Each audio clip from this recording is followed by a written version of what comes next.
Hi friends, అందరూ ఎలా ఉన్నారు? Welcome to my channel is kitchen. ఈరోజైతే నేను అలసందలతో వడలు అలాగే దోశలు చేస్తాను. దీన్నే మన ఏరియాలో కొన్ని ఏరియాలో బొబ్బర్లు అని కూడా అని పిలుస్తారు కదా. అవి ఇక్కడైతే కొరాపుట్లో అయితే ఎక్కువగా దొరుకుతున్నాయి. అందుకే నేను దీంతో అయితే మీకు ఒక స్నాక్ ఐటము, ఒక బ్రేక్ఫాస్ట్ ఐటము చేసి చూపిస్తాను. చూడండి, వడలు ముందుగా శనగపిండితో శనగపప్పుతో చేస్తాం కదా, ఆ సేమ్ అలాగే ఈ పప్పుతో కూడా నేనైతే వడలు చేస్తాను. చూడండి, అది శనగపప్పు బజ్జీలు అని కూడా అంటాం కదా మనం. అవి చూడండి, ముందుగా ఒక రోజు అయితే ఒక నైట్ నానేసుకోవాలి ఫ్రెండ్స్ ఈ బొబ్బర్లు అనేవి. ఇవి నానేసుకున్న తర్వాత మార్నింగ్ వీటిలో కొంచెం అల్లం ముక్కలు, కొంచెం జీలకర్ర, కొంచెం పచ్చిమిర్చి ఒక 7-8 వేసుకుంటే సరిపోతుంది ఫ్రెండ్స్. వేసుకొని అల్లం ముక్క కూడా చిన్నది 2 ముక్కలు కట్ చేసుకొని వేసుకోండి. మీకు టేస్ట్ సరిపడా ఒక టేబుల్ స్పూన్ ఉప్పు అయితే వేసుకోండి. ఇవన్నీ వేసుకున్న తర్వాత బరకగా మిక్సీ పట్టించండి. ఇందులో అయితే వాటర్ వేయకండి, ఇది కచ్చా పచ్చగా కొట్టుకోండి. స్నాక్ ఐటెంకి ఇలాగే పొడిగా వస్తేనే బాగుంటుంది కదా, వడలు బాగా వస్తాయి. కచ్చపచ్చగా బరక అంటే ఇవి గ్రైండర్ పట్టించండి. ఈ విధంగా తీసుకున్న తర్వాత ఇందులో ముందుగా గుండగా కట్ చేసుకున్న నేనైతే 3 ఉల్లిపాయలు తీసుకున్నాను ఫ్రెండ్స్. ఉల్లిపాయలు వేస్తేనే దీని టేస్ట్ బాగుంటుంది. అందుకే 3 ఉల్లిపాయలు అయితే తీసుకున్నాను. ఈ ఉల్లిపాయలని చక్కగా గుండగా తరిగింది కదా, అందుకే ఇవి పప్పులో చక్కగా మిక్స్ చేస్తున్నాను. చూడండి, ఈ విధంగా కలుపుకున్నాను కింద మీద. ఇందులో అయితే నేను బియ్యం పిండి అయితే కొంచెం వేసుకుంటాను ఫ్రెండ్స్, ఎందుకంటే వడలు టెక్స్చర్ కరెక్ట్గా రావాలి, వాటి ఆకారం బాగుండాలి అంటే వరిపిండి కొంచెం, అదే బియ్యం పిండి అయితే కొంచెం వేసుకుంటాను ఫ్రెండ్స్. చూడండి, వడలు అయితే చాలా బాగా వచ్చాయి ఫ్రెండ్స్. మీ పిల్లలకి పెట్టండి చేసి. చూడండి, నేను బియ్యం పిండి ఎంత తీసుకున్నాను అంటే క్వాంటిటీ చెప్పాలంటే పెద్ద టేబుల్ స్పూన్తో 3 స్పూన్ల వరకు తీసుకున్నాను ఫ్రెండ్స్. అదే ఒక చిన్న గ్లాసులో 1/2 గ్లాస్ వరకు తీసుకున్నాను. ఈ విధంగా అయితే తీసుకోండి ఫ్రెండ్స్. 3 టేబుల్ స్పూన్స్ వరకు వేసుకోండి మినిమం. చూడండి, వేసుకున్న తర్వాత ఇందులో అయితే కొంచెం గరం మసాలా పౌడర్ వేసుకున్నాను. టేస్టీకి ఎంత టేస్టీ ఉన్నా కొంచెం స్పైసీనెస్కి ఆ స్మెల్ వస్తే బాగుంటుంది కదా, అందుకే కొంచెం అయితే వేసుకున్నాను. జీలకర్ర మిక్స్ అయ్యి ఉంది కాబట్టి ఆల్రెడీ దాని ఫ్లేవర్ అయితే చాలా బాగుంది. చూడండి, ఈ విధంగా చక్కగా 4 వైపులా కింద మీద అన్ని వైపులా కలుపుకున్న తర్వాత ఇలా రౌండ్గా బాల్స్లా చేసుకున్నాను ఫ్రెండ్స్. ఈ విధంగా బాల్స్లా చేసుకొని మధ్యలో బొటన వేలుతో ఇలాని చక్కగా రౌండ్ షేపు, పగుళ్ళు రాకుండా చక్కగా రౌండ్ షేప్లో చేశాను ఫ్రెండ్స్. చూడండి, ఈ లోపు అయితే ఒక బాండీ పెట్టుకొని బాండీలో ఆయిల్ అయితే ఎక్కువ వేసుకున్నాను ఫ్రెండ్స్. ఒక 1/2 లీటర్ వరకు ఆయిల్ అయితే వేసుకున్నాను. ఆయిల్ హీట్ అయ్యింది. అప్పుడు చూసారా, ఆయిల్ హీట్ అయితేనే అలా బబుల్స్లా వస్తాయి ఫ్రెండ్స్, లేకపోతే అలా రాదు. ఆయిల్ అనేది మీరు ఎప్పుడైనా ఆయిల్ మరిగిన తర్వాతే వడలు వేసుకోండి.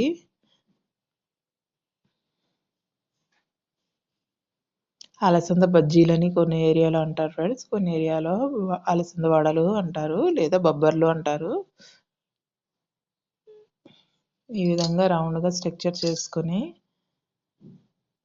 ఆకారంగా ఇలా ఉంచి దీన్నైతే ఈ విధంగా అయితే నూనెలో అయితే డీప్ ఫ్రై చేసుకోండి ఫ్రెండ్స్. కొంచెం లైట్ గోల్డెన్ కలర్ వచ్చేంత వరకు ఆ విధంగా ఫ్రై చేసుకోవాలి. ఇవైతే మీకు తడి తగలదు కాబట్టి ఇది పాడవకుండా 4 days వరకు పాడవదు ఫ్రెండ్స్. ఏమైనా ఆయిల్లో ఫ్రై అయింది కాబట్టి 3-4 days వరకు మీకైతే ఇది ఖరాబ్ అవ్వదు. స్నాక్లా పిల్లలకు చేసి సాయంత్రం పూట పెట్టండి. చాలా అంటే చాలా మంచిది. హై ప్రోటీన్ ఉంటుంది దీంట్లో.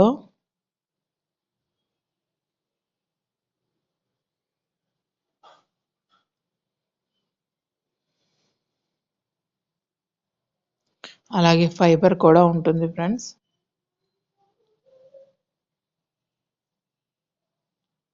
ఎక్కువ పోషక విలువలు ఉన్నాయి, అందుకే నేను ఇది మీకు చేసి చూపిస్తున్నాను.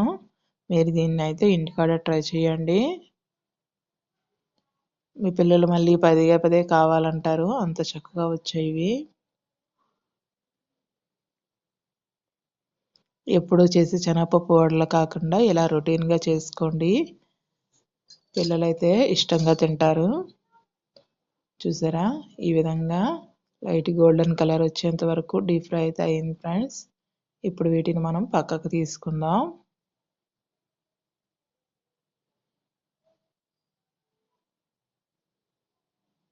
అలానే మరి కొంచెం ఉన్నది కదా, అది కూడా మనం కంప్లీట్ చేసేసి, అది కూడా కంప్లీట్ అయిన తర్వాత మనం అలసంద వడలు, అదే బొబ్బర్లతో వడలు అయిపోయిన తర్వాత దోశలు అయితే వేసుకుందాం ఫ్రెండ్స్. అవి కూడా చాలా బాగా వచ్చాయి. ఇలా రౌండ్ల బాల్ ఎందుకు అంటే చుడుతున్నాను అంటే, ఏమాత్రం సైడ్లో పగులున్నా కొంచెం ఇరిగిపోయే ఛాన్స్ ఉంటుంది ఫ్రెండ్స్. అలా ఇరిగిపోతే పిల్లలు తినలేరు.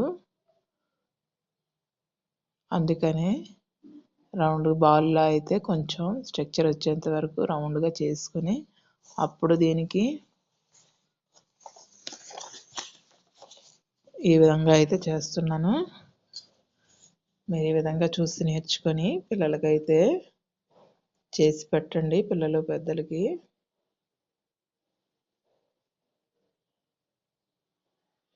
అలాగే నేను చేసే వంటలు మీకు నచ్చినట్టుగా అయితే, ఈ వీడియో మీకు నచ్చినట్టుగా అయితే నా ఛానల్ని సబ్స్క్రైబ్ చేయండి ఫ్రెండ్స్.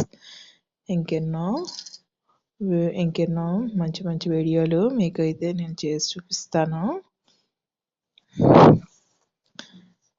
నార్త్ ఇండియన్ ఐటమ్స్ కూడా చేసి చూపిస్తాను. ఎందుకంటే మేము అక్కడ ఉండేవాళ్ళం, అందుకే నాకు నార్త్ ఇండియన్ ఐటమ్స్ మా నైబర్స్ దగ్గర నేర్చుకున్నాను. అందుకే నాకు చాలా బాగా వచ్చు. నేను అవి కూడా మీకు చేసి చూపిస్తుంటాను. ఇప్పుడైతే దోశలకి ఈ విధంగా మనం తీసుకున్నాము. కొంచెం అలసందలు తీసుకున్నాను.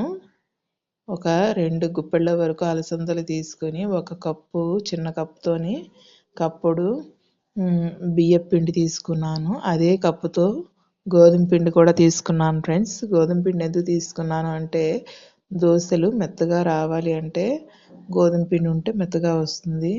చూడండి, ఒక టేబుల్ స్పూన్ వరకు ఉప్పు అయితే వేసుకున్నాను. సాల్ట్ ఈ విధంగా వేసుకుని చక్కగా కలుపుకున్నాను. ఈలోపు ఈ వడలైతే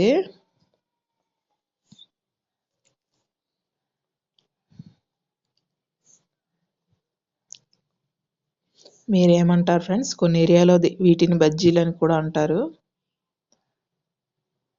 ఇంకా నా ఛానల్ మీకు నచ్చినట్టుగా అయితే, ఈ వీడియో మీకు నచ్చినట్టుగా అయితే ఈ ఛానల్ని లైక్ చేయండి ఫ్రెండ్స్. నలుగురికి షేర్ చేయండి. ఇంకేమైనా మీకు ఏమైనా డౌట్ ఉంటే నాకు డిస్క్రిప్షన్లో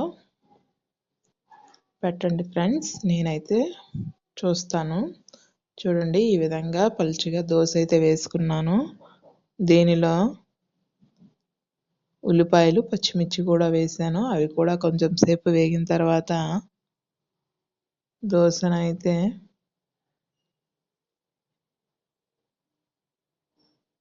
ఈ విధంగా తిరగేసాను ఫ్రెండ్స్. చూడండి, మీకు అనిపిస్తుంది కదా.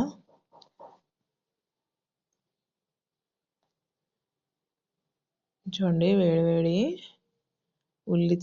ఉల్లి పచ్చిమిర్చి వేసిన దోశ అయితే రెడీ అయిపోయింది. మీరైతే చూడండి, ఎంత అంటే ఎంత టేస్టీగా యమ్మీగా ఉంది. ఇదైతే మీకు బ్రేక్ఫాస్ట్ రెసిపీ. ఎర్లీ మార్నింగ్ పిల్లలకి రొటీన్గా కాకుండా ఇలా బొబ్బర్లతో వడలు దోశలు చేసి పెట్టండి. దోశలు అయితే నెంబర్ 1 బ్రేక్ఫాస్ట్కి బాగుంటుంది. వీటిలో కొబ్బరి చట్నీ కానీ టమోటా చట్నీ కానీ చేసి పెట్టండి, పిల్లలు ఇష్టంగా తింటారు.